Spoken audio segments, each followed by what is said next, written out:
To Michael for a while. Now Wayne Wallace is here. The two of you have put together an incredible recording, and I'm sure you're quite excited about it. Thank you. It'll be coming out excited about it. in late January. After how long did it take to put this project together? 2 years. 2 years. 2.5 years.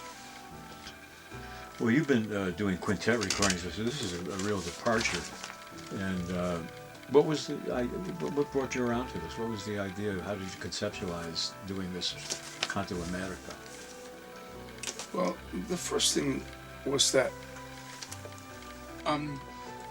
Wayne, all of us have been our own record company for so long that I can't remember when there was this thing called a record label that would sign us. We always put up our own money, and Patois. So there was a grant to, again, ostensibly for the purpose of helping you promote yourself to full professor, a campus-wide grant. You could be a chemistry professor or whatever. By way of a special project. Right. Yeah. And so I went to Wayne and said, well, and it had to be a collaboration between the associate professor and another professor. So I went to Wayne and said, hey man, I'm an associate professor and there's some money and let's do something.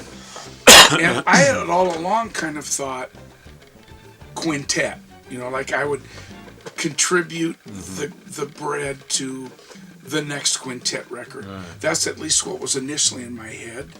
And but he had other ideas. And then as the conversations developed, it sort of became, well, let's do this other thing. And he had already written some stuff for some projects that I think had actually already been performed. A couple of the string things, maybe.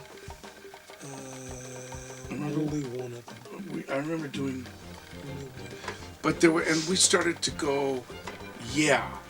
And so the project became much bigger than the grant itself did, or whatever support. But the point was that the germination of it came from... That's where the idea for chamber orchestra and yeah, strings came in? or the idea that we would then really... That was your idea? The strings? Was it? I think it was more like, well, what can we do different? And it just sort of evolved. Yeah, because you can't, to me, you can't keep repeating. You can keep repeating yourself, but it's not worth it after a while. Yeah. I don't think it furthers the conversation. And I personally, I like to be challenged. I'd rather be challenged than to fall into this very comfortable space. Just personally.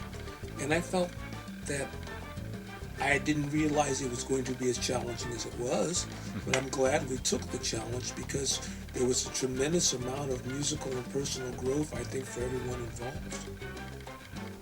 I also think that I would add this, that we both, by virtue of being at a university that is internationally known for its orchestral component, that both of us had had envisioned the idea that we would try to bring our musical expertise to Bloomington, but then try to bring in all these other elements, meaning the classical element. And so I think when the money came from the school, I think that was further impetus for us to kind of go, let's go big. Let's go for it and show the school at large what we think could actually be accomplished. Is that? I think that's a valid point. It seemed like the right thing to do because students and teachers were involved, as opposed to being robber barons and just running off with the money. I think it was more the thought of that we could, if not not a unified sound, but just showing possibilities of what things could be. Are all the string players students there? No, not all. Not all. No, some of them were, but not all of them. Some were pro players, some were from Indianapolis, outlying areas, different things like that. A lot of coordination involved.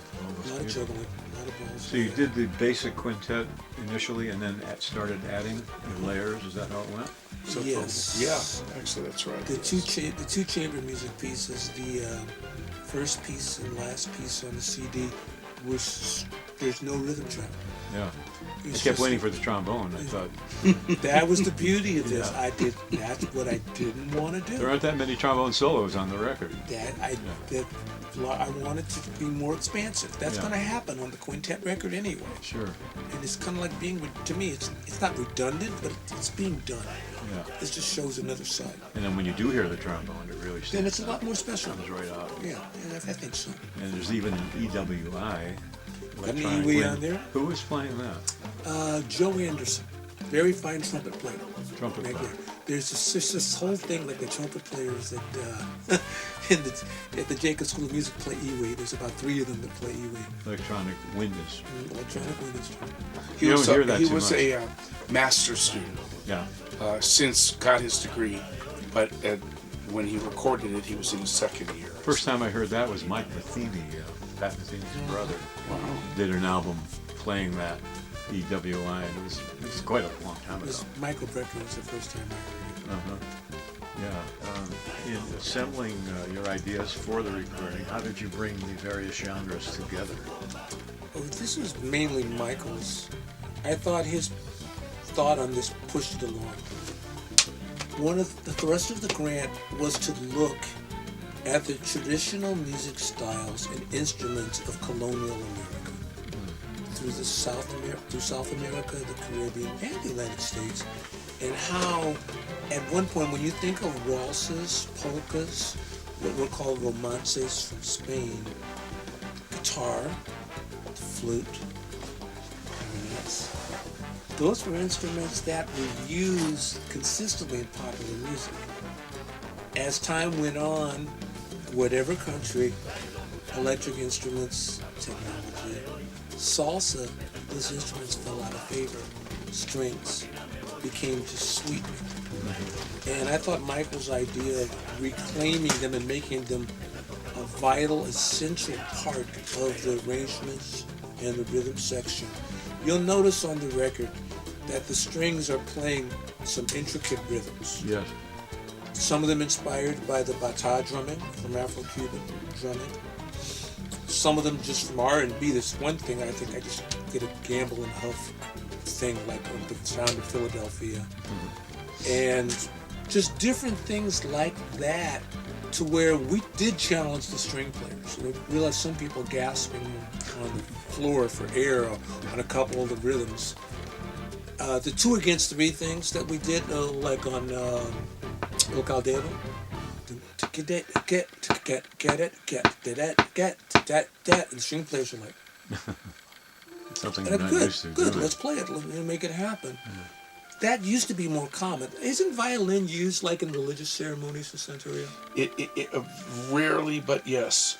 I mean, these things, we've gotten so far away from these things that we just want to kind of go back to it. So-called classical music was an integral part in colonial America, and of course it changed as time went on, but it was the wellspring that it moved through the folk tradition, through just the oral tradition, that they combined together and merged. And there was more of a, it wasn't so stratified, I think. I mean, if you think back in terms, what is it, in roots? Fiddler was a violin player. How many black violinists do you see now? But if you go to Cuba, you see a ton of black violinists. So somehow it all got separated. And I just think it's like reclaiming, to me, kind of reclaiming what that natural heritage of the Western Hemisphere is, with all these different styles of music making something different. What's the term? Polyglot? When you take all those things together and they just, it's a big pot of things, gumbo, whatever. And just reclaiming it and saying, okay, instead of separating them, let's put them together. And I think that's kind of the boxes we get into. It's Latin jazz, it's classical, it's jazz, it's this or that. I mean, it can just be music after a while. Right. Get rid of the labels. To certain degrees, you still need a point of reference. I understand that. But I think a lot of what we did was kind of show the intersections of where they connect. I think that's the thing. Classical music, Latin music, jazz, these three genres generally kept separate. And let's show where they can intersect. I like that word. And then in turn, okay, if they do and can, hopefully grist for the mill for others as well. And when you and I spoke individually about what other artists are doing, trying to find intersections and not just one genre. And it's not a new idea. Look at Third Stream from the 50s. Right. This is what everyone was trying to do and move in that direction. The term chamber jazz, it comes from that. I mean, but out of cool jazz. It's just not everyone added the Afro-Cuban element that strongly. Even though Stan Kenton and other folks were experimenting with it, it wasn't necessarily done in the context of strings and a lot of traditional rhythms. Yeah, it was certainly brass and brass. Cuban brass. Fire, for example. Yeah, exactly. Cuban Fire, Cuban Carnival, those things. That version of the Peanut Vendor, Stan Kenton's version of that. And of course, West Side Story, the magnificence of what he did with that. So you guys didn't wait, you just said, let's go ahead and do it. I think it's the better way to go. That's why I love this record so much. It's different. Yeah. I don't want to use words that... It's different. That's all I'm going to say. I really am proud of this record in its diversity. It should be a big hit in Indiana. We'll see. I'm curious. It's a different kind of record. A lot of people involved. Yeah. How many musicians were there? About 40-something. 30-something. 40. 40-something. About 40. Yeah. A lot of people. A lot of moving parts. Yeah. A lot of phone calls. Yeah, you would not have wanted to be the secretary arranging the recording sessions. A lot of emails.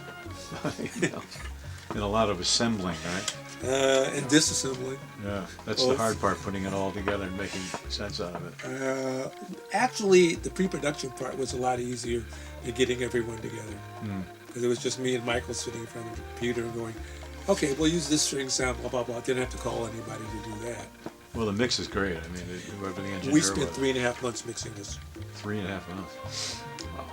And the engineer knew what he was about. Gary Mankin, let's call him by name. Did I tell you Gary's story about this? Gary, if you ever see this, Don't listen. You told me, so I'm going to repeat it. We've spent forever mixing this, phone calls, emails, back and forth, tracks being sent to Indiana, tracks being sent back, more reverb, less reverb, more hi-hat, da-da-da-da-da. And at one point, we just finally went, we're done. Doesn't matter. It's done. You could go on forever doing it. And Gary called me about a month after because he said I couldn't listen to it anymore. And he said he put it on. It was over. He cried. Yeah. He said, I just cried. He says, it's one of the greatest things I've ever done. He loved his work. That's great. Well, he knew it was a challenge. We gave him, his plate was full with this one because there were just so many moving parts. Yeah. Well, it came out great. I listened to it twice yesterday, and I just enjoyed it extremely. Thank you so much. Thank you. I still listen to it, and I hear new things in it every time I listen to it. And I was actually reading along. I don't normally do that. That's the thing. I was reading along, trying to figure out what was going on because there's so much happening.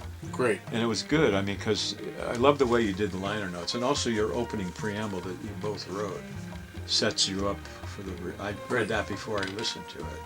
Great. And Well, I it really appreciate- holds together. You know why I appreciate that so much is because we made a conscious decision that the liner notes were not going to be 2 lines, Yeah. This is a bombo, Right. all hail Tito Puente, or, whatever. Yeah. That we actually wanted to, the music was complex, we Explain wanted it. the information Yeah.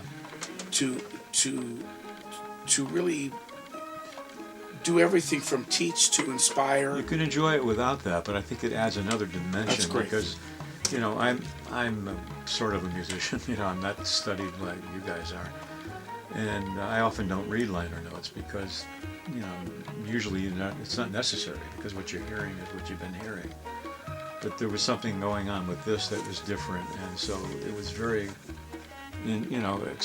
informational and educational to be able to go along and hear what was happening here. That's music to our ears, pardon the pun. The voices and That was our intention I like to say, to give people who aren't well versed in any of these particular styles, maybe Right. well versed in one, right. but to give them an entree Right. into the CD where they could feel more welcome, as opposed to there's all this dense stuff that I can't fight my way through. Did you collaborate on the liner notes? Yes. Each tune? In fact, if Because there's a wealth of information there. I don't even want to tell you how many hours went into the Hours liner and notes. hours and hours of working on the liner notes. Yeah, I can In imagine. fact, this is the most labor-intensive project I've ever done recently. Yeah, that's quite obvious. And it's just to really in an effort to try to get it right. It isn't just to do it, it was to get it as, I don't want to say correct, as right as it could be, given what we were able to do in the time frame. We had a time frame to get this done too. I know you guys are both veterans of the Cuban scene. You've been down there many times, and I'm sure you got a lot of inspiration and influence from what you heard down there and so on. Do you think that what you've done here would be something that would be accepted in Cuba by Cuban musicians? I hadn't even thought about that. Oh yeah. I hadn't. Oh no, they Because it's like an extension of what they do, but it's so much broader. No, they My will. feeling is that they would, but no, they'll love it. that's what I was thinking. They'll love it. I'm convinced of it. Wayne's not sure. You know what? It's not that I'm not convinced. The thought had never crossed my mind. I think they would be proud of it because you've taken their oeuvre, is that the right word, and expanded it and added a lot of other colors from other countries and so on, and you've added the classical element, so it's something quite broad. And Dick, I think one of the things I learned long ago about He's now thinking the wheels are going around. Cuba, let's see, what can we... Well, I'm thinking of continue your thought, because I'm going to derail you if I start saying what I'm thinking. the one thing that American culture, certainly pop culture, is famous for is one person has a hit, and then for the next 5 years, everybody has to copy the Does the exact same same thing, thing. the Adele factor? That is the one thing that real Cuban musicians abhor. I have a sound. You need to have your sound. He needs to have none of this copy thing, right? And one of the reasons that I think the Cuban musicians would love this record is precisely because we're not copying. Right. We certainly pay homage in a number of areas, of course, Both verbally and musically. both. Yeah, But it's not a copy. right. It's our musical Creation. statement that comes on the shoulders of them to some degree. So I think I learned long ago that when I played things I might have done that were, pretty much kind of the way they do it, they look at you and go, and why would I care about that? Because I already do it and I do it better. Yeah. But when you come with something that is your take on it, they love that because they both feel respected and not copied at the same time. With all those string players, I'm sure that complicated matters. Actually, for me, it was more the pre-production. We spent a lot of time conceptualizing it as well as sitting in front of the computer and trying to make the arrangements, envision the arrangements on the computer, and then manifest them with real people. Yeah, we were talking earlier about the computer. I hadn't even thought about that.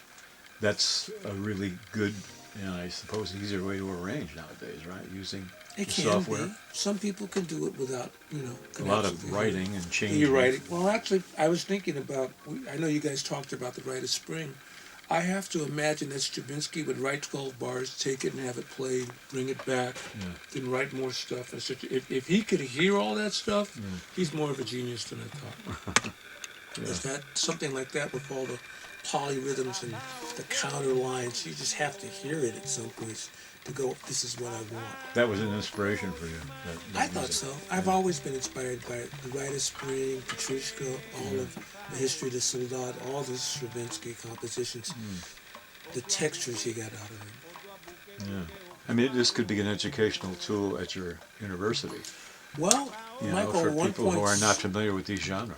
Michael made a very good point after we did this, that somebody, if they wanted to, could do their dissertation on this record. Yeah. Yeah, there's plenty of meat there to delve into.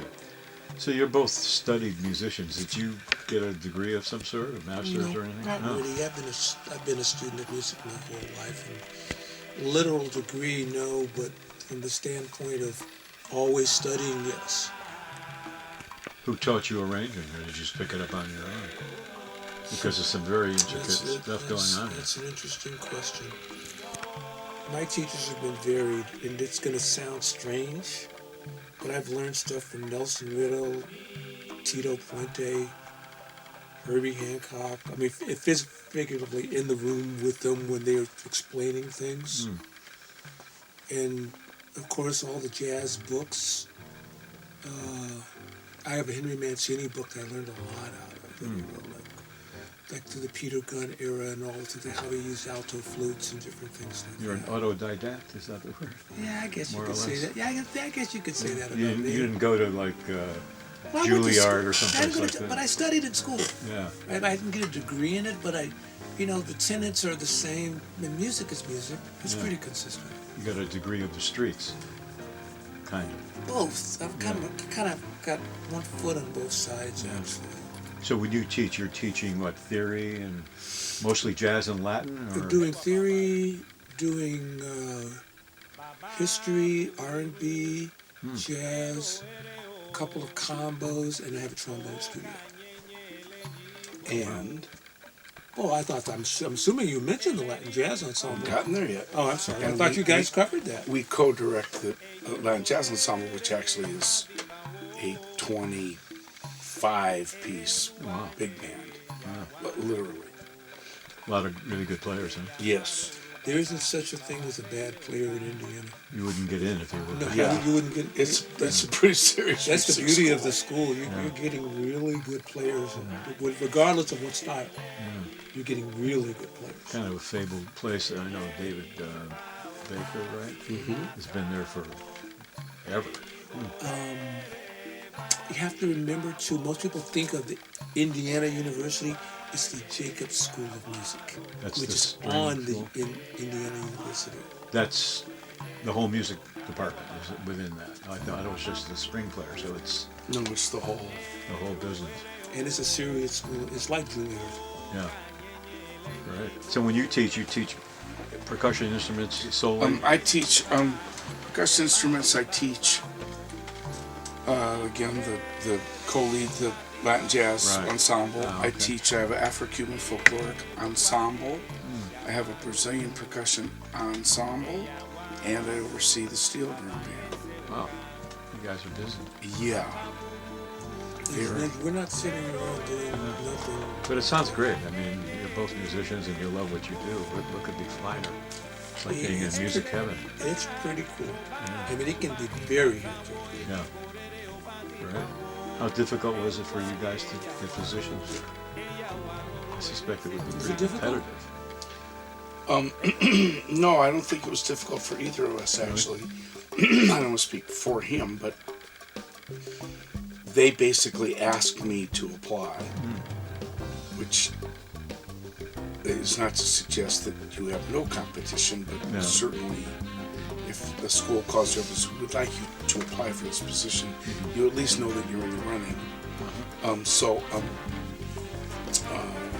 And then in turn, I had asked if I could bring Wayne as a guest, because I started in 2008. So I asked the jazz department if I could bring Wayne as a guest artist, not only because he's my compadre and sort of the obvious friend and brother issues, but also that there are not that many really good big band Latin arrangements, and half of them in the world he wrote and arranged. So I said, can we please bring, and so I would order his charts from the place that you can get the charts from.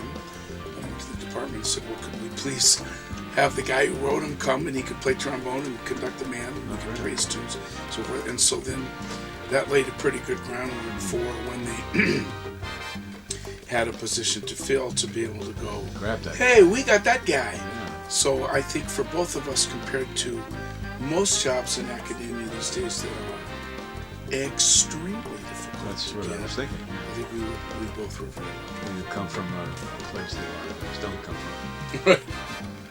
from. So how long have you been there? Since fall of 2013. So it's a fairly recent deal for you, a little longer, and you're enjoying it, and it's working out. It's very cool. Yeah. Right. Bloomington is in a lot of ways, because it's a college town. It's like Oberlin, it's like Madison, it's like Berkeley. A lot of music going on in the clubs. A ton of music. I've talked to people in the jazz scene there. A lot of refugees from the late 60s jazz scene in Chicago moved to Bloomington.